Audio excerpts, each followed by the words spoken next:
दुष्काळग्रस्त माणमध्ये 100 झाडांची कत्तल करणाऱ्या विकृताचं मतपरिवर्तन होणं गरजेचं, सयाजी शिंदे यांनी IBN लोकमतशी बोलताना व्यक्त केली भावना।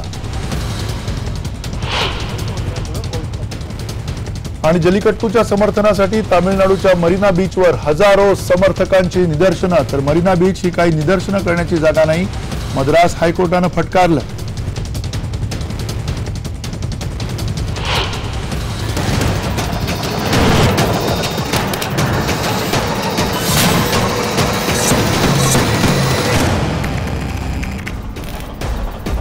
नमस्कार, मी मंदार फणसे। आज पुन्हा एकदा तुमचं स्वागत। बेधडकमध्ये आज आम्ही पुन्हा राम गणेश गडकरी या पुतळा तोडफोडीवरच बेधडक हा कार्यक्रम घेतोय, कारण काल आम्ही या पुतळा तोडणाऱ्यांविरोधात उघडपणे भूमिका घेतल्यानंतर सोशल मीडियातून आम्हाला अनेक धमकीवजा प्रतिक्रिया देखील मिळालेल्या आहेत। एवढंच काय, दस्तूरखुद्द नितेश राणे यांच्या फेसबुक पेजवर देखील आमच्या चॅनलच्या विरोधात निषेधाचा फलक झळकलाय। अर्थात आम्ही अशा विरोधी प्रतिक्रियांचा देखील खुल्या दिलानं स्वागत करतो, कारण प्रत्येकाला आपली भूमिका मांडण्याचा अधिकार आहे आणि आपण आपल्या चुकीवर पांघरून घालण्यासाठी जातीय अस्मितेचा आधार घेणं आम्हीच काय, सकल मराठा समाज देखील मान्य करणार नाही असं आम्हाला वाटतं। त्यामुळेच तोडफोड संस्कृती विरोधातल्या भूमिकेवर आम्ही आजही ठाम आहोत, कारण आम्ही लोकांची भूमिका मांडतो आणि ही सगळी जी आपण चर्चा केली त्या चर्चेमध्ये कुठलाही पूर्वग्रह दूषित नाही। चर्चेमधले जर का प्रत्येक वाक्य तपासलं तर त्या वाक्यामध्ये आम्ही कुठेही मराठा समाजाचे गुंड असंही म्हटलेलं नाहीये। हे सोशल मीडियावर ज्यांनी टाकलं त्यांचीच ही कल्पना असावी, पण आम्ही निश्चित हे कार्य करणाऱ्या, हे कृत्य करणाऱ्या त्या व्यक्तींना आम्ही गुंड म्हटलं हे सुद्धा तितकंच महत्त्वाचं आहे। अशा बद्दल अनेक प्रतिक्रिया आल्या, अनेक व्हॉट्सॲप मेसेजेस आले, अनेक प्रश्न विचारले गेले। या सगळ्या प्रश्नांची उत्तरं गेल्या काही चर्चेमध्ये झालेली आहेत। 2 चर्चा झालेल्या आहेत आतापर्यंत। या सगळ्या मुद्द्यावरती त्या चर्चांमध्ये जाऊन तुम्ही IBN लोकमतवरती बघू शकता, बऱ्याचशा प्रश्नांची उत्तरं दिलेली आहेत। आणि अर्थातच हा जो राम गणेश गडकरी यांचा जो पुतळा आहे त्या संदर्भामध्ये तोडण्याच्या या कृत्यावरती नितेश राणे मात्र अजूनही ठाम आहेत।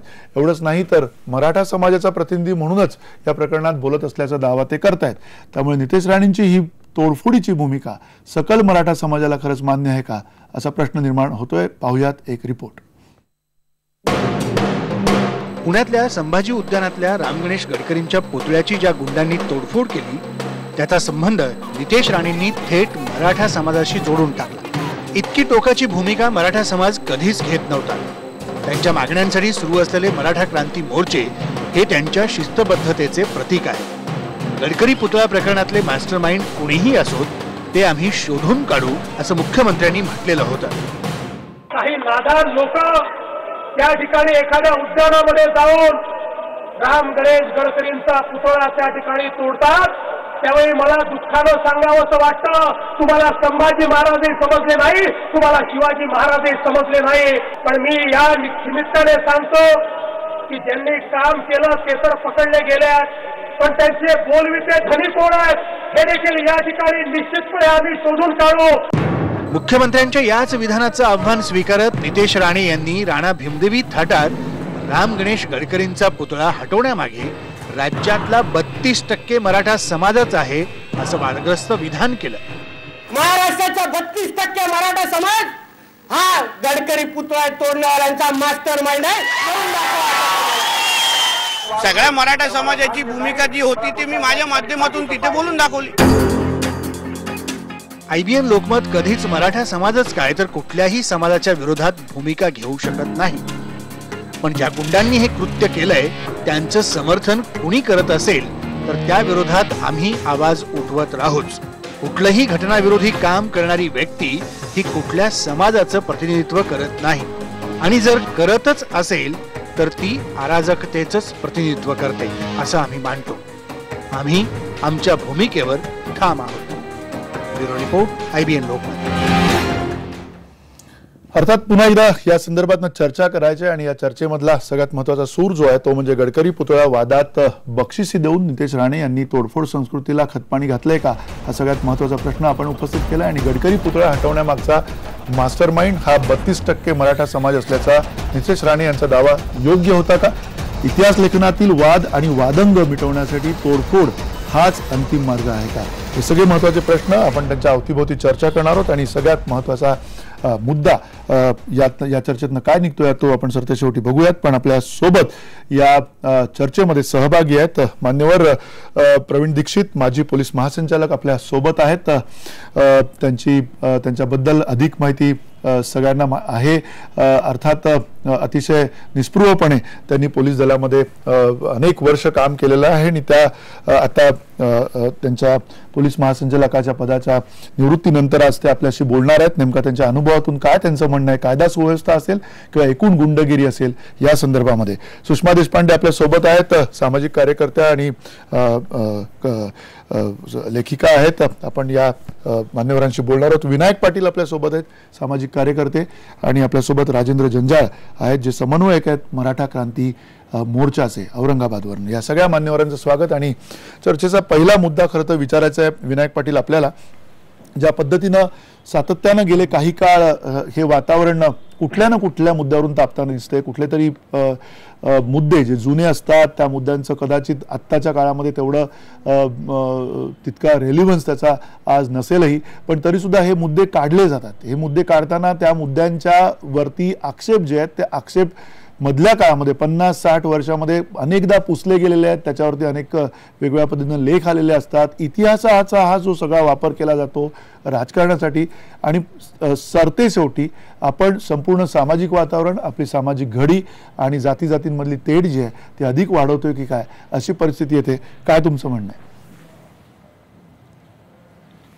म्हणतात तुमचं म्हणणं बरोबर आहे अगदी, की इतिहासाचं पूर्वी काय घडलं त्याचा आता करायचं, राजकारणासाठी त्याचा वापर करायचा, हे बरोबर नाही आहे. आणि परवा जी घटना घडलेली आहे ते पुतळा तरी तोडला राम गणेश गडकरीचा, हा विषय चुकीचा अत्यंत. आणि त्याचं जर कोणी समर्थन मराठा समाज म्हणून करत असेल तर राज्यातला मराठा समाज त्याला पाठिंबा देणार नाही कधीच. कारण सकल मराठा समाजाने इतके मोठे मोर्चे काढले समाजात या महाराष्ट्रामध्ये, त्याचं कौतुकच केलं पाहिजे. शांततेने काढले, कुठेही विध्वंसक दिलं ते.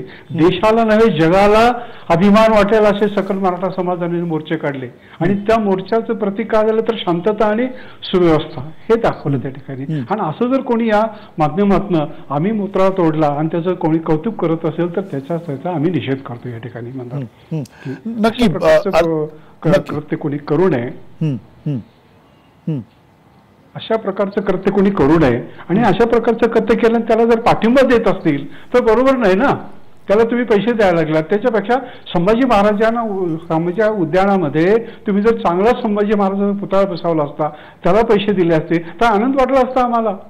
त्या ठिकाणी जर केलं असतं तर ते नाही केलं तुम्ही. आणि ते पुतळा बसव जे म्हणजे तुम्ही तोडफोड संस्कृतीला प्रोत्साहन देतात. म्हणजे कसं आहे की आयबीएन लोकपंथी त्याला विरोध केला. आयबीएन लोकपंथी व्यक्तीला विरोध नाही केला, आयबीएन लोकपंथी प्रवृत्तीला विरोध केला. त्या प्रवृत्तीला आमचा विरोध आहे, व्यक्तीला आमचा विरोध नाही आहे कुठल्याही. आमचा विरोध आहे त्या प्रवृत्तीला. म्हणून सगळ्यांनी, सगळ्या समाजातल्या सगळ्या जाती धर्माच्या लोकांनी प्रवृत्तीला विरोध केला पाहिजे. इतिहासाच्या अशा प्रकारचा दुरुपयोग जर कोणी करत असेल तर ते निषेधार्थ आहे. आणि आज यांचा पुतळा तोडला, तुम्ही 5 लाख रुपये दिले, उद्या दुसऱ्या समाजाचे लोक दुसऱ्याचा पुतळा तोडतील, त्याला कोणी 10 लाख रुपये, हे चालतं का?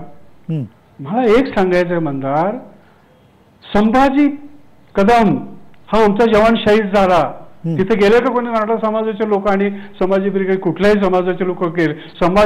त्या संभाजी कदमच्या नातेवाईकाला, त्याच्या ज्या कुटुंबियांना, त्याची एक मुलगी आहे, ते गरीब कुटुंब आहे, त्याला मी दत्तक घेतलंय आणि त्याला मी मदत करण्याचं ठरवलेलं आहे. तर अशा प्रकारचं काम करूया ना सगळे म्हणून, मराठा समाज म्हणून.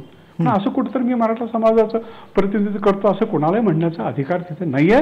सकल मराठा समाजाने जे मोर्चे काढले ते कोणाच्या नेतृत्वाखाली नाही, फक्त छत्रपती शिवरायाच्या विचारावर आधारित, संभाजी महाराजांच्या विचारावर आधारित हे सकल मराठा समाजाने मोर्चे काढले. आणि त्या मोर्चामध्ये तुम्हाला एवढे लाखो लोक रस्त्यावर आले, पण एकही काच कुठे फुटली नाही, एकाही गाडीची कुठे काही एकही अनुचित प्रकार महाराष्ट्रामध्ये घडला नाही. हे स्वाभिमानानं जगापुढे सांगतो आम्ही. आणि त्या सकल मराठा समाजाला याबद्दल माझा मानाचा मुजरा आहे म्हणणार. नाही, नक्की. अर्थात केवळ महाराष्ट्रात नाही तर जगभरामध्ये विनायकराव या सगळ्या मोर्चांची चर्चा झालेली आहे. आणि या मोर्चामध्ये 14 लाखाचा निश्चित एक मुद्दा मी तुमच्याकडे पुन्हा येतो. विनायकराव, मी तुमच्याकडे पुन्हा येतो. राजेंद्र जंजाळ आपल्या सोबत आहेत. राजेंद्र जंजाळ, मुळात भूमिका आपल्या वेगवेगळ्या असू शकतात, वादविवाद असू शकतात, वादंग असू शकतात. या सगळ्याला एक जागा असते, एक पद्धत असते. आणि हे सगळं होत असताना अलीकडच्या काळातला हा सगळा मराठा क्रांती मोर्चाचा सुद्धा आपण एक पूर्ण पट बघितला, ज्याच्यामध्ये अतिशय शिस्तबद्ध, अतिशय नियोजनबद्ध, स्वच्छता राखून, महिलांना पुढे त्यांची संधी देऊन हे सगळं ज्यावेळेला मांडण्यात आलं, अतिशय शांतपणे मांडण्यात आलं. आणि त्याची एक प्रकारची त्याचा दरारा त्या मोर्चांचा निश्चित प्रस्थापितांपर्यंत पोहोचलेला आहे. आणि हे सगळं असताना सुद्धा आता त्याच्या पलीकडे जाऊन हे वातावरण तयार होत आहे. काय तुमचं म्हणणं आहे? मंगेशजी, सर्वप्रथम मी आपल्याला इथं दुरुस्ती करू इच्छितो की हा जो राम गणेश गडकरी यांनी जे लिहिलं होतं ते नाटक लिहिलं होतं, यांनी इतिहास लिहिलेला नाहीये, सर्वात पहिली गोष्ट. त्याच्यानंतर ज्या पूर्ण महाराष्ट्रात नव्हे तर पूर्ण देशामध्ये ज्या ज्या ठिकाणी मराठा क्रांती मोर्चाचं आयोजन करण्यात आलं ते अतिशय शिस्तप्रिय आणि शांतताबद्ध पद्धतीने करण्यात आलं. आणि आता आपण ज्या दाखवलेल्या क्लिप्स होत्या त्याच्यामध्ये असं नितेश राणे म्हटले की 32% मराठा समाजाचा असं म्हणणं होतं की तो पुतळा तिथून काढला गेला पाहिजे. मला असं वाटतं की हा 100 वर्ष पूर्वीचा इतिहास उकरून काढून त्याच्यावर चर्चा करणं, त्याच्यावर असे कोणते तरी वादाचे प्रश्न उपस्थित करणं, ह्या 32% मराठा समाजाने नितेश राणे यांच्या कानामध्ये जाऊन कधी सांगितलं की आम्हाला या पुतळा हटवण्यासाठी आमचा पाठिंबा आहे म्हणून? हा सुद्धा माझा प्रश्न आपल्या चॅनलच्या माध्यमातून त्यांना आहे.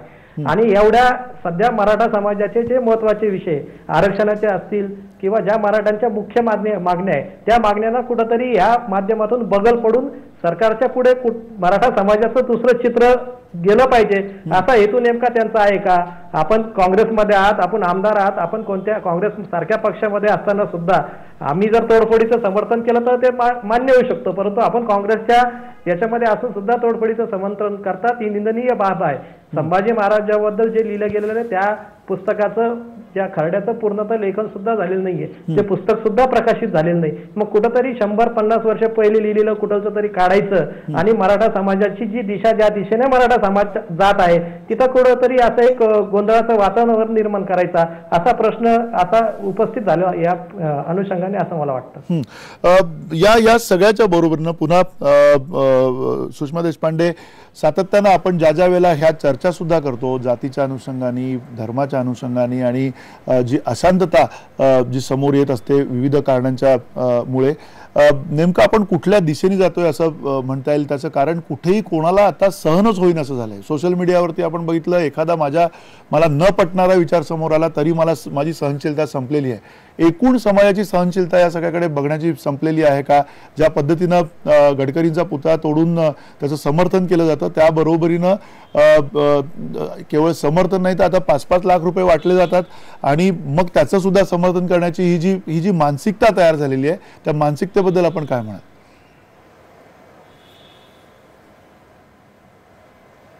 नाही, एकतर हे खरं म्हणजे मराठा मोर्चे जेव्हा सुरू झाले तेव्हा खूपच कौतुक वाटलं आणि ज्या शांततेने हे सगळे मोर्चे निघत होते त्याबद्दल खूपच चांगलं वाटत होतं की खरंच काहीतरी चांगलं घडवू इच्छिणारी मुलं एकत्र बाहेर आली आहेत. महत्वाचा मुद्दा त्याच्यामध्ये असा होता की त्या सगळ्यांनीच राजकारण्यांना नाकारलं होतं, जे आधीचे पुढारी आहेत ते सगळ्यांना नाकारलेलं होतं. इथे मला असं वाटतं की एक आमदार निवडून आलेली व्यक्ती अशा पद्धतीची भूमिका घेते जेव्हा की ही तोडफोड केली पाहिजे, तर ही मानसिकताच अत्यंत गलिच्छ आहे. त्याचा तीव्र निषेध हा केलाच पाहिजे काही झालं तरी.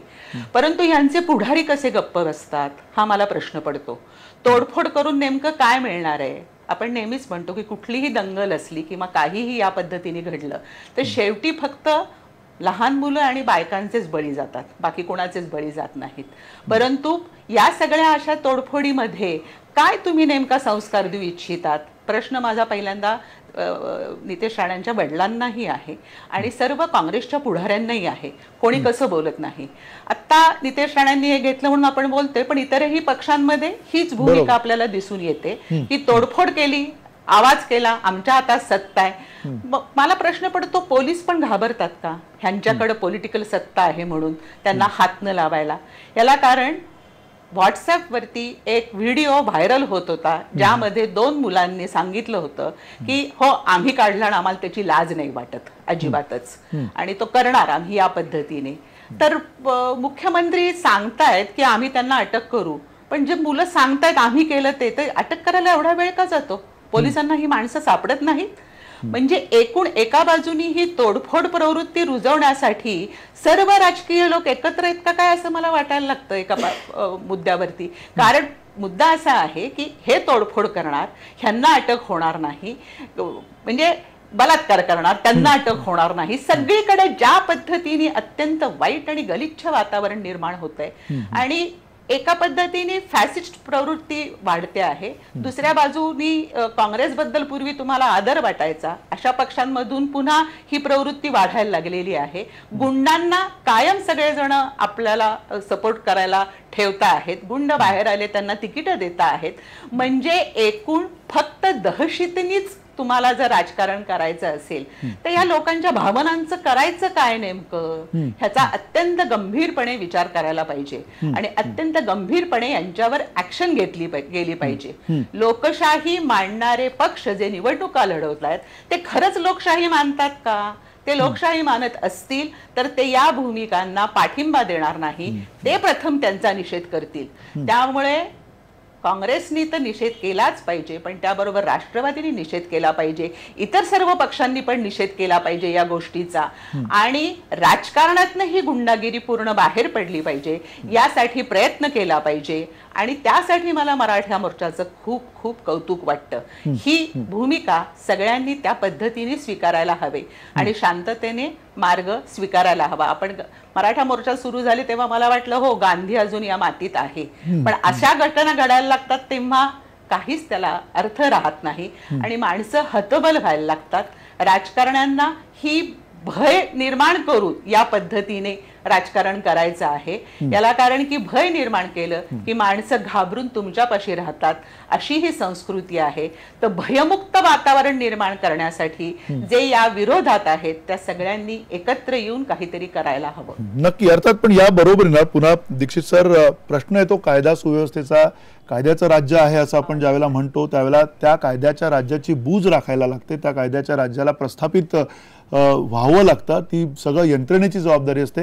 ही यंत्रणा काय करते असं तुम्हाला वाटतं? कारण एवढं सगळं ज्यावेळेला धडधडीत एखादं प्रकरण घडत जातं, अशी अनेक प्रकरणांचा आपल्याला उहापोह करता येईल, पण ज्या ज्या वेळेला असं समोर येऊन केलं जातं, सांगितलं जातं, त्यावेळेला काय त्यांची मानसिकता असावी? कारण ज्यावेळेला आपण नितेश राणे यांच्याबद्दल वैयक्तिक आम्हाला काही म्हणायचं नाहीये, पण नितेश राणे यांनी ज्या पद्धतीनं तो चेक दिला, उद्या जर का अशा प्रकारचा जर का पायंडा पडत गेला तर किती गंभीर परिस्थिती निर्माण होऊ शकतो त्याचा विचार त्यांनी केला किंवा नाही आम्हाला माहित नाहीये. पण तत्पूर्वी हे सगळं होत असताना त्याचा विचार केला पाहिजे आणि तो करत असताना तुम्हाला असं वाटतं का की या कृत्यासाठी सुद्धा नितेश राणे यांना जबाबदार धरलं जाऊ शकतं कायद्याच्या नुसार? नाही, त्याच्यात मुख्य मुद्दा काय साहेब की बोला, ज्या वेळेला सीसीटीव्ही मध्ये जे दिसतंय आपल्याला त्याच्यामधून काही 3 किंवा 4 मुलं आहेत आणि त्या मुलांनी हा गुन्हा नक्कीच केलेला आहे, त्यांच्यावरती कायद्याने त्याप्रमाणे कारवाई ही संबंधित पोलीस अधिकाऱ्यांनी तातडीने केलेली आहे. तर ह्याचा पुढचा मुद्दा असा आहे की एखाद्या व्यक्तींनी त्यांना बक्षीस म्हणून काही चेक देणं किंवा त्यांना बक्षीस देणं हे नक्कीच त्यांना चिथावणी देणारा हा मुद्दा आहे. आता याचा पोलीस नक्कीच तपास करतील आणि 2 समाजांमध्ये दुही माजवणे किंवा त्याच्यामध्ये काही वितुष्ट आणणे हा कायद्याने गुन्हा आहे आणि त्याप्रमाणे जर हे सिद्ध झालं तर नक्कीच पोलिसांच्याकडून योग्य त्या व्यक्तींवरती कारवाई केलीही जाऊ शकते. मला असं वाटतं की याच्यामध्ये आज एखाद्या व्यक्तीने केवळ आपल्याला स्वतःला प्रसिद्धी मिळावी ह्या हेतूने कदाचित ह्या अशा प्रकारचं कृत्य केलेलं असण्याची शक्यता आहे. आता ह्यांनी दिलेली चिथावणी होती आणि म्हणून कोणी 3 लोकांनी कारवाई केली का अन्य काही त्याच्यामध्ये मुद्दा आहे हा तपासाचा भाग आहे आणि तपासामध्ये ह्या सर्व गोष्टी पुढे येतीलच. आज परिस्थिती अशी आहे की काही व्यक्ती ह्या केवळ आपल्याला सत्ता मिळावी किंवा आपण सत्तेत नाही त्यामुळे फ्रस्ट्रेशन येऊन जर अशा प्रकारे लोकांचं लक्ष आपल्याकडे वेधावं ह्यासाठी म्हणून ह्या काही गोष्टी करत असतील तर तेही समाजातल्या सगळ्या लोकांना ते लक्षात येत असतं. मी असं म्हणणार नाही की त्यासाठी संपूर्ण त्या समाजाला किंवा त्या पक्षाला आपण दोष देण्याची आवश्यकता आहे. कारण संपूर्ण पक्ष काही त्या अशा व्यक्तींच्या बरोबर नसतो. किंबहुना पक्षातून सुद्धा हे लोक जवळजवळ बाहेरच असल्यासारखे असतात आणि त्यामुळे पक्षातल्या सुद्धा महत्वाच्या लोकांचं लक्ष आपल्याकडे वेधावं, समाजातल्या लोकांचं देखील आपणच कोणीतरी मुख्य आहोत किंवा समाजाचे आपणच प्रमुख आहोत असं लोकांना भासवावं, ह्यासाठी ही धडपड आहे. पण ती खरी आहे असं मला वाटत नाही. जसं आता विनायक पाटील यांनी सांगितलं किंवा राजेंद्र जंजाळ यांनी सांगितलं की ह्या भूमिकेला खुद्द मराठा समाजाचा सुद्धा पाठिंबा नाहीये हे स्पष्ट आहे. नक्की. पण या बरोबरनं पोलिसांची भूमिका ज्यावेळेला म्हणजे हे सगळी कृत्य ज्यावेळेला घडत जातात, कुठेतरी आपण एक समाज म्हणून कदाचित हा आपण एक जो आत्ताचा ज्या प्रसंगावरती आपण बोलतोय तो प्रसंग किंवा असे अनेक वेगवेगळे प्रसंग ज्यावेळेला कमी अधिक फरकाने घडत असतात त्यावेळेला कायद्याची बूज आहे किंवा कायद्याचा एक धाक आहे, दरार आहे, हे सगळं आपण विसरलोय का? एक समाज म्हणून आपण कायद्यावरती जो विश्वास टाकायला पाहिजे तो आपण पूर्णपणे बाजूला सारलाय, अशी परिस्थिती आली असं तुम्हाला वाटतं? नाही, त्याच्यात बदल आहे असं मला वाटत नाही. त्यात कसं आहे की एखाद्या व्यक्तीने काही बोलल्यानंतर त्याच्यावरती एक केवळ कृत्य आहे म्हणून त्याच्यावरती लगेच आपण कारवाई करतोय असं होत नाही. त्याची जी काही वर्तणूक आहे, त्याचं जे काही वागणं आहे, त्याचे अनेक कृत्य असतील, या सगळ्याचा एकत्रित विचार करूनच नक्की कारवाई केली जाते.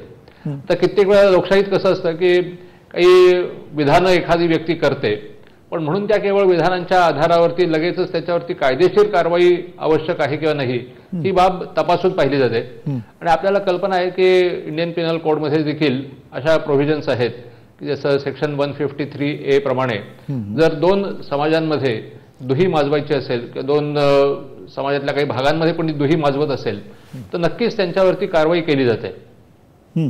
नक्की नक्की. अर्थात या बरोबरीनं जो मुद्दा आला, विनायक पाटील तुम्हाला प्रश्न विचारतो, सामाजिक कामामध्ये तुम्ही खूप वेगळ्या पद्धतीनं सामाजिक काम आतापर्यंत करत आलेला आहात. ज्यावेळेला याचा सुद्धा खुलासा व्हायला हवा, कारण ज्यावेळेला अशा प्रकारचं एखादं इनाम बक्षीस दिलं जातं अशा गैरकृत्यांसाठी, आज त्याचं समर्थनही असं केलं जात आहे की आम्ही हे सामाजिक कामासाठी दिलं. युवकांची शाहू अभ्यास जे केंद्र आहे त्या केंद्राच्या कामासाठी म्हणून हे पैसे दिले, ते त्यांनी त्या वैयक्तिक कामासाठी घेतले नाही, हे असं ज्यावेळेला समर्थन केलं जातं त्या समर्थनाचं आपण काय करायचं? तसं समर्थन त्याचं बदल करता येणार नाही. पैसे कशासाठी दिले याला महत्व आहे ना. पैसे कशासाठी दिले याला महत्व, कोण दिले याला महत्व आहे. तुम्ही तोडफोड करणाऱ्याला पैसे द्यायला लागला, तोडफोड केली म्हणून तुम्ही त्याला त्याचं समर्थन कधीही होऊ शकत नाही, कुठल्याही स्तरावर होऊ शकत नाही. आणि अशा ह्या प्रवृत्ती समाजामध्ये वाढायला लागल्या तर काय उत्तर द्यायची समाजाला मी? ही संतांची भूमी आहे. ज्ञानेश्वराला त्या काळामध्ये काही लोकांनी त्रास दिला म्हणून आता त्यांच्या पूर्वजांना आम्ही त्रास द्यायचा का? संत तुकारामाच्या अभंग गाथा बुडवल्या त्या काळामध्ये म्हणून आता त्यांच्या पूर्वजाला, म्हणजे ही संस्कृती हे कुठे थांबलं पाहिजे. समाजामध्ये ह्याच्यामधून चहूबाजूने याचा निषेध झाला पाहिजे, तरच ह्या प्रवृत्ती थांबतील. पैसे कुणाला दिले, कुठे दिले, त्यांनी कशाला दिले, काय दिले याला फार महत्व नाही आहे. ह्या अशा प्रवृत्तीला या प्रोत्साहन देणे हे पहिल्यांदा चुकीचं आहे. आणि याचा मी डायरेक्ट निषेध करतो. आम्ही सामाजिक काम करत असतो, सामाजिक काम करत असताना आम्हीही मदत करतो, पण कुणाला मदत करतो? जे रंजले गांजले त्यांना मदत केली पाहिजे. हे म्हणतात मी मराठा आहे, मी मराठा समाजाचा आहे. ह्यांनी कुठल्या आत्महत्याकडे शेतकऱ्याला मदत केली का? सांगा मला, एका तरी आत्महत्या शेतकरी जाऊन मदत केली काय नाही? हजारो शेतकरी मराठवाड्यामध्ये आत्महत्या केले, त्याला नाही मदत केली. दुष्काळामध्ये इतकी पाण्याचा प्रश्न टंचाई निर्माण झाली तेव्हा, म्हणजे सामाजिक कामाला तुम्हाला मदत करायची तर अनेक स्टेजेस, अनेक वेगळ्या वेगळ्या व्यवस्था होत्या ना, तिथं का नाही केलं तुम्ही त्याला मदत? तर त्या पद्धतीने मंदार हे चुकीचं आहे. असं हे कुठलं तरी पैसे देणं आणि अशा प्रकारचं प्रोत्साहन देणं, समाजामध्ये अशी तेढ निर्माण करणं, त्याच्यामुळे समाज बिघडत जाईल व महाराष्ट्र अराजकतेकडे जाईल. हा शिवरायांचा, शाहू फुले आंबेडकरांचा आणि संतांच्या या भूमीत असं घडायला लागलं, आमच्यासारख्याला खूप वाईट वाटतं आणि त्याचा निषेधच केला पाहिजे. ही अशी तरुण नेतृत्व आलेली मंडळ जर या पद्धतीने राजकारणात पुढे जाणार असतील तर ते बरोबर नाही. म्हणून दीक्षित साहेबांनी, देशपांडे साहेबांनी चांगलं सांगितलं की त्यांच्या वडिलांनी कळलं पाहिजे, त्या पक्षाला कळलं पाहिजे, त्या पक्षाने त्याचा निषेध केला पाहिजे आणि अशा प्रवृत्ती थांबवल्या पाहिजे, तरच समाजामध्ये एकसंगता राहील, अन्यथा अराजकता माजेल. त्या ठिकाणी म्हणून मी याचा निषेध करतोय. नक्की पैसे देणं चुकीचं आहे, कशाला दिले महत्व नाही आहे. नक्की नक्की एक छोटासा ब्रेक घेऊया. ब्रेक नंतर आपण ही चर्चा सुरू ठेवूयात. या चर्चेमध्ये अर्थातच जो रोख आहे तो केवळ आणि केवळ नितेश राणे यांच्यावरती नाहीये, ह्या प्रवृत्तीवरती आहे, हे सुद्धा लक्षात घेतलं पाहिजे. कारण ज्या पद्धतीनं या चर्चेमध्ये गेले काही काळ ज्या प्रतिक्रिया येत आहेत, ज्या बऱ्याचदा अशा प्रतिक्रियांचा उल्लेख सुद्धा इथे करता येणार नाही, ज्या प्रतिक्रिया आमच्या मोबाईलमध्ये येऊन पडलेल्या आहेत, पण तरीसुद्धा त्या प्रतिक्रियांच्या पेक्षा सगळ्यात महत्त्वाचा मुद्दा हाच आहे की गैरकृत्य करू नका, आणि ते गैरकृत्य करणार असेल तर त्याच्या संदर्भात भूमिका माध्यम म्हणून माध्यमं घेत राहतील. एक छोटासा ब्रेक घेऊया. ब्रेक नंतर ही चर्चा सुरू ठेवूया. आपल्यासोबत माजी पोलीस महासंचालक प्रवीण दीक्षित आहेत, सुषमा देशपांडे आहेत सामाजिक कार्यकर्ते, विनायक पाटील सामाजिक कार्यकर्ते, आणि राजेंद्र जंजाळ आहेत समन्वयक मराठा क्रांती मोर्चाचे. छोट्याशा ब्रेक नंतर चर्चा सुरू ठेवूया.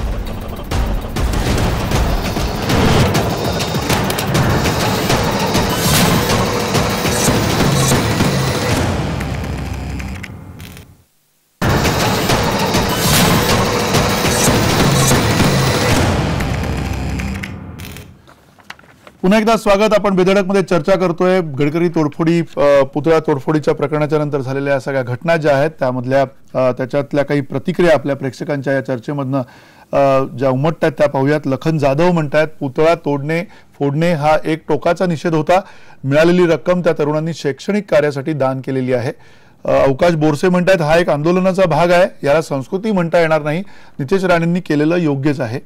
मयूर ताथोडे म्हणतात अशा लोकांमुळे महाराष्ट्र जातीपातीच्या राजकारणात होरपळलाय, अशा लोकांना राजकारणातून हद्दपार केलं पाहिजे.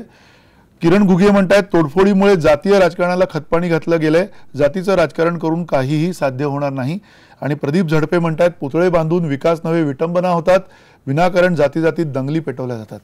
बोलक्या प्रतिक्रिया आहेत या सगळ्या आपल्या प्रेक्षकांच्या, आणि अर्थात या प्रतिक्रिया आणि या मतमतांतराच्या मध्ये जो प्रश्न उपस्थित होतो, सुषमा देशपांडे, मुळात जो विषय निघाला होता मराठा क्रांती मोर्चा, त्याच्यानंतर त्याला प्रतिक्रिया म्हणून निघालेल्या ज्या महाराष्ट्रभरातले जे मोर्चे होते, अगदी बहुजन मोर्चा असेल किंवा इतर समाज घटकांनी काढलेले मोर्चे, अगदी मुस्लिम मोर्चा ठिकठिकाणी झाले, या सगळ्यामध्ये एक खूप मोठा बदल जाणवला. संपूर्ण महाराष्ट्र आणि महाराष्ट्रातलं राजकारण या सगळ्या मोर्चांनी ढळून गेलेलं आपण अलीकडच्या काळात बघितलंय. अतिशय तीव्र मागण्या आहेत, समाजावरती वेगवेगळ्या प्रकारच्या आकांक्षांचे ताण आहेत, आणि हे सगळं असताना शांततेनं हा समाज सगळा व्यक्त होतोय. हे होत असताना ही आवश्यकता का वाटते राजकीय पक्षात एका आमदारकीच्या पदावरच्या एका तरुण नेत्याला, ज्याच्याकडे अधिक पुढच्या आयुष्यातलं भवितव्य आहे सगळं, आणि अशा नेत्याला हे असं कृत्य करावं असं का वाटतं? कुठेतरी आपण एकूणच सगळ्या राजकीय पक्षांनी गुंडगिरीला, एकूण मारहाणीला, तोडफोडीला एक प्रकारचं प्रामाण्यवाद दिलेला, एक प्रकारचं त्याची भलामण केलंय, असं झालंय म्हणून असे पांडे पडताना दिसतात आपल्याला.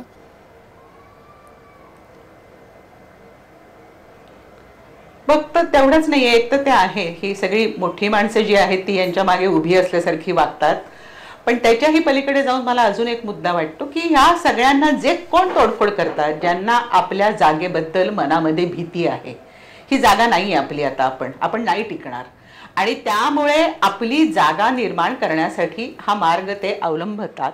त्यांची मानसिकता भयातून पुन्हा लोकांना भयाच्या खाली आणणं, अशा पद्धतीने त्यांची मार्गक्रमणा होते, आणि म्हणून मग ते या पद्धतीने तोडफोड करायला लागतात. परंतु मुद्दा असा आहे यातून काहीच निष्पन्न होत नाही याचं भान त्यांना अजिबातच नसतं. म्हणजे तोडफोड करणारे फक्त नितेश राणे आहेत असं नाहीये ना, म्हणजे अनेक जण आहेत आणि ज्याची जाहीर भूमिका घेतात. म्हणजे दहशतवादी जसं काहीतरी हल्ला केल्यानंतर भूमिका घेतात, त्याची ही पहिली पायरी आहे. म्हणजे मला नेहमी वाटतं हे प्रकरण आता सुरू झाल्यानंतर की अरे ती कबीर कला मंचची मुलं गाणी म्हणता आहेत आणि त्यांना दहशतवादासाठी पोलीस आत टाकतात इतके दिवस, आणि हे अशा भूमिका घेतात, ठामपणे घेतात, आणि आम्ही केलं त्याचं पुन्हा पुन्हा समर्थन करतात, आणि तरीही पोलीस काहीच ऍक्शन घेत नाहीत. कशाची वाट बघतात? म्हणजे एका बाजूनी भयमुक्त वातावरण त्यांना निर्माण करायचंय त्यांच्या भयातून, आणि त्याला पुन्हा एक पद्धतीचं पोषक वातावरण मिळतं, त्यांना कोणी हात लावत नाहीत कुठल्याच पद्धतीने, आणि आपण कीच पाडत राहतो कायद्याचा की हे असं केलं तर काय करायचंय, ते तसं केलं तर काय करायचंय, कोणतीच ऍक्शन घेतली जात नाही. आणि एकूणच त्यामुळे लॉ अँड ऑर्डर हे मला तर हल्ली असं वाटतं महाराष्ट्रात संपुष्टातच आलेलं आहे. त्यांना कशाचं भय वाटतं की आज हा पक्ष आहे, उद्या त्या पक्षातली माणसं आली तर आमचं काय होईल ह्याचं ह्या पोलिसांना भय वाटतं का, नेमकं काय घडतं. तर त्याच्यामुळे हे स्वतः खूप घाबरलेले आहेत जे तोडफोड करतायत ते, आणि त्याच्यामुळे ते अत्यंत वेगळ्या मगरुरीने दाखवतायत की आम्ही कसे अजिबात घाबरलेलो नाही, त्यांना कशी आमची जागा येते. आणि विचारांच्या पातळीवर करायचं हे लोकशाहीतलं तंत्र जे आहे हे ज्यांना कळत नाही ते कशाला म्हणतात आम्ही लोकशाहीचे इथे निवडून आलेली माणसं आहोत. म्हणजे आपल्याकडे लोकशाही काय पद्धतीने ते रुजवता आहेत. ही माणसं वस्त्या वस्त्यांवर मत मागताना दंबाजी करतात, ह्याचे दाखले आपण ऐकत असतो सतत. मत द्या नाहीतर बघतो तुमच्याकडे, या पद्धतीने दंबाजी करत असतात. त्यामुळे खरंच मी पुन्हा पुन्हा म्हणेन की यांचे जे पुढारी आहेत त्यांनी अत्यंत प्रामाणिकपणे याच्यात लक्ष घालून पाहायला पाहिजे आणि हे गोष्टी थांबायला पाहिजेत. आणि हे जर थांबवलं गेलं नाही तर फुले आंबेडकरांचा महाराष्ट्र हे फक्त म्हणण्यापुरतं राहील. फुले म्हणायचे धर्मराज्य भेद मानवा नसावे, हे सगळं नुसतंच तोंडात राहील. म्हणजे धर्मराज्य भेद मानवा नसावे हे वाक्य तर सोडून द्या, परंतु कोणतीच गोष्ट त्यांना आचरणात आणायची नाहीये. त्याच्यामुळे सगळ्यांनी फुले, आंबेडकर, गांधी या सगळ्यांना गुंडाळून ठेवलेलं आहे. आणि फक्त एकमेव भय निर्माण करणे. म्हणजे शिवाजीचं का नाही समजू शकत शिवाजी कशा पद्धतीने राजा झाला आणि त्या माणसाने कशा पद्धतीने संपूर्ण सगळ्यांना बरोबर घेऊन स्त्रीचा आदर करून ते कशा पद्धतीने त्यांनी राज्य उभं केलं, ह्याचे आदर्श आपण का नाही घेऊ शकत, हा फार मोठा खरं म्हणजे गहन प्रश्न आहे. आणि मला भय नाही वाटत ह्या कुणाचं अजिबातच, परंतु त्रास नक्कीच होतो ह्या पूर्ण वातावरणाचा. की बाकी ह्यांचे सगळे जे कोणी बागजा देत ते गप्प राहतात, पोलीस गप्प राहतात, ह्याचा खूपच त्रास होतो. नक्की त्रास होतो. वातावरण बिघडण्याची ही सगळी प्रक्रिया बघून निश्चित त्रास होतो. आणि खास करून ज्यावेळेला महाराष्ट्राचा इतिहास असा जाज्वल्य असतो त्या जाज्वल्य इतिहासाच्या पार्श्वभूमीवर हे सगळं घडताना बघून अतिशय दुःख होतं. प्रवीण दीक्षित, जो पोलिसिंगचा मुद्दा आहे, तुम्हाला प्रश्न हाच विचारायचा आहे की सातत्यानं कुठेतरी पोलीस दलावरती एक प्रकारची या संपूर्ण राजकीय व्यवस्थेमध्ये कुठेतरी एक पोलिसांचे हात बांधलेत, पोलिसांना व्यक्त सुद्धा होता येत नाहीये, पोलिसांना कायद्याचं राज्य प्रस्थापित करण्यासाठी अनंत अडचणीमध्ये आहेत असं प्रत्यक्ष ज्यावेळेला बघतो त्याच्यामुळे हे कुठेही काहीतरी झालेलं आहे. आणि पोलिसांचा आदर किंवा कायद्याचा आदरच करेनासे झालेले आहेत सगळेजण, खास करून राजकीय व्यवस्थेतले. त्यांना ज्यांना हाताशी धरलेले गुंड आणि गुंड सगळ्या व्यवस्था आहेत, त्याच्यामुळे हे सगळं होतंय. काय तुमचं म्हणणं आहे? नाही, आपल्याला कल्पना आहे की दरवेळेला जे पुतळे असतात त्या पुतळ्यांची सुरक्षा हा एक फार मोठा महत्वाचा मुद्दा झालेला आहे. कारण पुतळा हा काय सिंबॉलिक आहे की पुतळ्याची तोडफोड करणे, पुतळ्याचं विध्वंस करणे. आणि हे फक्त आजच झालेलं आहे असं नाही. ते मी जेव्हा सर्व्हिस जॉईन केली त्या गेल्या जवळजवळ 40 वर्ष मी वारंवार हे ठिकठिकाणी पाहत आलेलो आहे. आणि त्यामुळे आज पोलिसांना बाकी इतर सर्व त्यांची कामं बाजूला ठेवून रोज मध्यरात्रीनंतर एक गुड मॉर्निंग स्क्वॉड या नावाने स्क्वॉड पोलिसांनी तयार केलेलं आहे की जे फक्त ठिकठिकाणी पुतळे जाऊन पाहणे आणि ते पुतळे सुरक्षित आहेत किंवा नाही, जर एखादा पुतळा कोणी बिघडवला असेल, काही त्याची विध्वंस केलेला असेल तर त्या ठिकाणी लोकांनी येऊन काही गोंधळ अजून होण्यापूर्वीच त्या ठिकाणी तो पुतळा जसा होता तसा करण्याचा जास्तीत जास्त प्रयत्न करणे किंवा दोन समाजांमध्ये तेढ निर्माण होणार नाही याची काळजी घेणे, हेच एक मोठं पोलिसांच्या पुढे आव्हान निर्माण झालेलं आहे. आज आपल्याला कल्पना आहे की जे पुतळे उभारतात त्यांनीच त्या पुतळ्यांची सुरक्षाही करण्याची अत्यंत आवश्यकता आहे असं शासनाने वारंवार अधोरेखित केलेलं आहे. ठिकठिकाणी त्यासाठी सीसीटीव्ही कॅमेरे लावलेले आहेत. आपल्याला कल्पना आहे की काही वेळेला शिवाजी महाराजांचा पुतळा कोणी विध्वंस केलेला आहे, कोणी डॉक्टर बाबासाहेब आंबेडकरांचा पुतळा त्याचा विध्वंस केलेला आहे, कोणी आणखीन अन्य काही व्यक्तींच्या पुतळ्यांचं नुकसान केलेलं आहे. हे असे प्रसंग वारंवार होत असतात. आणि जेव्हा असा प्रसंग घडतो त्यावेळेला कोणतीही समाजातले कोणतेही व्यक्ती हे काही ऐकण्याच्या मनस्थितीत नसतात. त्यांना असं वाटतं की जणू काही हे पोलिसांनीच केलेलं आहे. आता त्यासाठी त्या समाजातल्या लोकांनी पुढे येऊन काही भूमिका घ्यावी लागते, पोलिसांना तपास करायला वेळ द्यायला लागतो. या प्रत्येक इन्सिडेंटमध्ये पोलिसांनी ताबडतोब गुन्हे दाखल केलेले आहेत. एवढंच नव्हे तर जे त्याला दोषी व्यक्ती होती त्या व्यक्तींना सुद्धा शोधून काढलेलं आहे आणि त्यांच्यावरती कायद्याने जी काही कारवाई आहे तीही आपण वेळोवेळी केलेली आहे. तेव्हा पुतळे उभारावेत किंवा नाही हा एक पहिला मुद्दा आहे.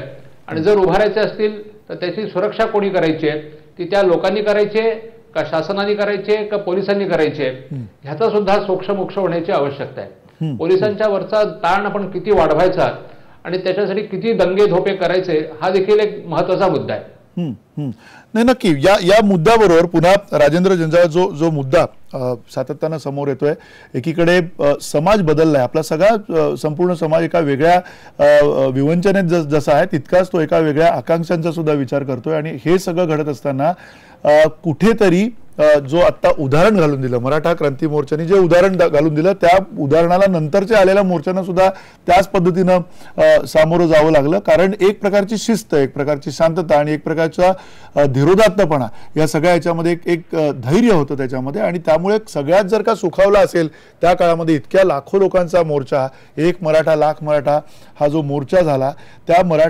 मोर्चामध्ये जर सुखावलं कोणी असेल तर पोलीस सुखावले असतील, इतका ताण त्यांचा हलका झाला या सगळ्या मोर्चांमध्ये. आणि असं सगळं असताना खूप लोकांनी त्याच्यामध्ये त्यावेळेला वेगवेगळ्या शंका व्यक्त केल्या होत्या. पण मोर्चानी, तिथल्या सामान्य मुलांनी मुलींनी, तिथे सहभागी झालेला जो कोणी सगळा समाज होता त्यांनी जे धैर्य दाखवलं, ते धैर्य अशा प्रकारच्या घटनांमधून दिसतं की शांततेमधून दिसतं? तुमचं काय मत आहे? मंदारजी, हे जे मराठा क्रांती मोर्चाचं आयोजन जेव्हा सुरुवातीला संभाजीनगर शहरापासून केलं गेलं होतं तेव्हा त्या मोर्चामध्ये एक गोष्ट ठरली होती, आपल्याला शांतताप्रिय पद्धतीने आपल्या मागण्या सरकारपर्यंत पोहोचवायच्या आहेत. या मोर्चाला कोणत्याही प्रकारचं नेतृत्व नव्हतं. मोर्चामध्ये सहभागी असलेला प्रत्येक मराठा बांधव हा त्या मोर्चाचं नेतृत्व करत होता. आज देखील आमची मराठा क्रांती मोर्चा म्हणून अशीच भूमिका आहे की आमचं कोणतंच नेतृत्व नाहीये. प्रत्येक मराठा माणूस हा या मोर्चाचा नेता आहे. आता जे तुम्ही बोलताय त्या आपल्या बोलण्यातून ते जाणवलं की जे मराठा, आता देशपांडे ताईंनी जे सांगितलं की मराठा क्रांती मोर्चा खरंच शिस्तप्रिय आणि प्रशंसा करण्यासारखा होता. आणि आज सुद्धा मराठा समाज हा शांततेच्याच स्वरूपात मोर्चे काढणार आहे. परंतु अशा कोणत्या एका व्यक्तीमुळे मराठा समाजावर आपण बोट दाखवू शकत नाही. आणि नितेश राणे हा काही मराठा समाजाचा नेता नाही. मराठा क्रांती मोर्चाच्या प्रत्येक सदस्यांनी ऑलरेडी ठरवलेलं आहे या मोर्चाचं नेतृत्व कोणी घेऊ नये, या मोर्चाचं श्रेय कोणी घेऊ नये. अगदी मी सुद्धा आज मराठा क्रांती मोर्चाचा नेतृत्व किंवा नेता करणार नाहीये, मी एक समन्वयक आहे. त्याच्यामुळे अशा गोष्टीमधून मराठा समाजाच्या ज्या शांतताप्रियने निघलेल्या, शिस्तीने निघलेल्या मोर्चाचं त्याचा या नितेश राणे यांनी जे केलेलं कृत्य आहे त्याचा कुठे संबंध जोडला जाऊ नये. आणि आम्ही शांतताप्रिय आहोत. पूर्ण मराठा समाज आता सध्या शांततेच्याच भूमिकेमध्ये आहे आणि शांततेच्याच भूमिकेमध्ये राहणार आहे आणि शांततेच्याच भूमिकेचं समर्थन करणार आहे. नक्की. अर्थात या सगळ्याच्या मध्ये जो सगळ्यात महत्वाचा मुद्दा आहे विनायकराव, की जर शांतता प्रस्थापित झाली, ज्या पद्धतीनं सगळ्या समाजांच्या, सगळ्याच म्हणजे अगदी सकल महाराष्ट्राच्या ज्या काही जे मागे गेलेले जे समाज आहेत, खास करून अल्पसंख्याक असतील, दलित समाज असतील, मराठा असतील, बहुजन असतील, ह्या सगळ्या समाजांमधले आपल्याला एक लक्षात घेतलं पाहिजे की येणाऱ्या काळातली जर का प्रगती व्हायची असेल तर एका सौहार्दाने पुढे जावं लागेल. ते सौहार्द टिकवण्याची जबाबदारी ही आपण सगळे मिळून नेमकी कशी केली पाहिजे असं तुम्हाला वाटतं? अगदी बरोबर आहे की एकदा मराठा क्रांती मोर्चानंतर सगळे समाज मोर्चे काढायला लागलेले आहेत. तुम्ही बघितलं असेल की परीक्षेमध्ये कॉपी होते, नटाच्या श्रेयची कॉपी होते, पण आम्हाला स्वाभिमानानं सांगावं असं वाटतं की सकल मराठा समाजाच्या मोर्चाच्या शांततेची कॉपी सगळ्या जगाने केली पाहिजे आता. आणि सगळे समाज आता एकत्र आले पाहिजे आणि आपलं जे काही म्हणणं आहे ते मांडलं पाहिजे आता सरकारपुढं. असं प्रत्येक समाज जर वेगवेगळे मोर्चे काढायला लागले, प्रत्येकाने वेगवेगळं व्हायला लागलं आणि सरकार जर शांत बसलं, दुर्दैवानं आम्हाला वाटतं की सरकार शांत बसलेलं आहे, सरकार याच्यावर काही ठोसपणे निर्णय घेत नाही. म्हणून आम्ही असा निर्णय घेतला मी आता की सगळ्यांना एकत्र करायचं. ज्याच्या त्यांच्या मागण्या आहेत, दलित मुस्लिमाच्या मागण्या आहेत वेगळ्या, ओबीसीच्या मागण्या वेगळ्या आहेत, त्यांच्या मागण्या वेगळ्या आहेत, सगळ्यांना एकत्र करून याच्यामध्ये त्यांना पुढे आणलं पाहिजे. तरच हा अखंड महाराष्ट्र ज्याला म्हणतो आपण, एकसंघ महाराष्ट्र जनता म्हणतो, संतांची भूमी ज्याला आपण म्हणतो, त्याला खरं रूप येईल. पुन्हा आता भविष्यामध्ये अशा प्रकारचे जे मोर्चे निघतील की सगळ्यांनी एकत्र आलं पाहिजे आणि सगळ्यांनी एकत्र येऊन पुन्हा याचं हे नेतृत्व म्हणण्यापेक्षा एक नवीन विचार, सरकारपुढे एक नवीन मागणी की आम्हाला सगळ्यांना न्याय द्या. एका समाजाला न्याय द्या म्हणण्यापेक्षा आम्हाला सगळ्याला न्याय द्या अशा प्रकारची भूमिका आता आम्ही घ्यायची ठरवलेली आहे. मी तरी घ्यायची ठरवलेली आहे की जेणेकरून इतक्या शांततेनं सगळं हे महाराष्ट्रात घडलं, ज्याचं अनुकरण सगळ्या देशांनी करावं. तुम्ही बघितलं जाट समाजाने मोर्चा काढला, किती नुकसान झालं. पटेल समाजाने गुजरातमध्ये आरक्षणासाठी मोर्चा काढले, किती नुकसान झाले. महाराष्ट्रामध्ये तुम्ही म्हणल्यासारखं एक काच कुठे फुटलेली नाही. एवढे सगळ्या समाजाला मला म्हणजे मोर्चेकरांना धन्यवाद द्यायचे की इतक्या शांततेने मोर्चे काढला. तर आपण आता सगळे मिळून एक होऊया, सगळा समाज एक होऊया, कोणी कुठल्या जातीचा राहणार नाही, आम्ही सगळे एक आहोत आणि सगळ्याच्या मागण्या सरकारने मान्य कराव्यात असं मी मुख्यमंत्र्याला परवा लिहिलेलं आहे की सगळ्या समाजाच्या लोकांना आता बोलून घ्या. पहिल्यांदा त्याचं अभिनंदन करा की तुम्ही सगळे एवढे शांततेने मोर्चे काढलेत, पोलिसला सरकारला कशाचे त्याच्यावर ताण आला नाही आणि म्हणून आता एकसंघ भूमिका घेऊन पुढे चालण्याची नंतर आता गरज नाही. नक्की. सरतेशेवटी अगदी सुषमाताई, ज्या मुद्द्यातनं हा सगळा सातत्यानं ज्यावेळेला आपण चर्चा करत असतो कुठेतरी जसं तुम्ही मगाशी म्हणालात की त्रास होतो, हे सगळं बघून त्रास होतो आणि हे त्रास होताना छोटे छोटे मुद्दे आहेत. इतिहासाच्या पुनर्लेखनाबाबतचे मुद्दे असतील, इतिहास जो लिहिला गेलाय तो बदलण्याच्या बाबतीतले मुद्दे असतील, या सगळ्याला काहीतरी एक शिस्तबद्ध असं काही एक यंत्रणा, एक शिस्तबद्ध असा एक अप्रोच समाजाचा म्हणून आपल्या सगळ्यांचा असू शकतो का? त्याच्यामध्ये राजकारण हे होणारच हे आपण गृहीत धरायचं की त्याच्याकडे समाज खरं तर त्याच्यावरती इतकं महत्त्वानं गांभीर्यानं बघत नाही असं आपण म्हणायचं? नेमकं कसं बघायचं या सगळ्याकडे?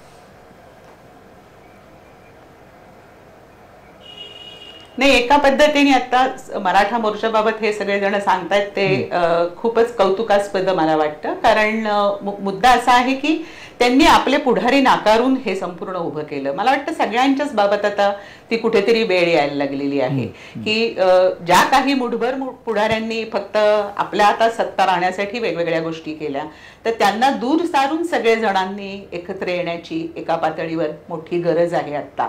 आणि असे सगळेजण एकत्र आले तर मला असं वाटतं की स्त्रिया सुद्धा त्याला 100% जोडल्या जातील. किंबहुना मराठा मोर्चामध्ये ज्या पद्धतीने मुली बोलतात ते खूप छान वाटतं ऐकताना, कारण त्यांची वेगळी समज तुम्हाला त्यांच्या बोलण्यामध्ये जाणवते. त्यामुळे खऱ्या अर्थाने मुलीही या संपूर्ण ह्याच्यात जोडल्या गेलेल्याच आहेत.